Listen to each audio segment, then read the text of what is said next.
Toda asociación siempre nos hace más fuertes. Cuantos más socios, más diversidad de comercios y quizá en lo que es la población haber un centro comercial que esté dispersado en toda la población.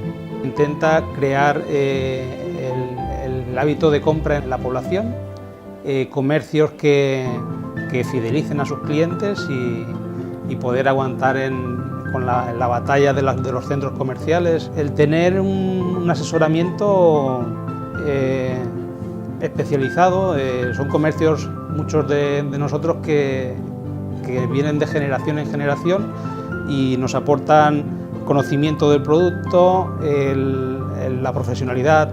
La sociedad va avanzando, las tecnologías también y se está implantando lo que es la comunicación de otra manera. La página web a los comerciantes nos brinda la oportunidad de poner productos en promoción, las redes sociales también ante inquietudes de la población. Estamos logrando cada vez llegar a gente de todas las edades y hacer clientes de tanto jóvenes como mayores. Yo creo que la asociación ayuda al comerciante y ayuda a que sea cada vez más competitivo y esta ayuda revierte en que podamos subsistir más los comerciantes, creando empleo, puestos de trabajo, porque si va creciendo el comercio, pues el empleo también crece y es importante para que un pueblo se mantenga vivo.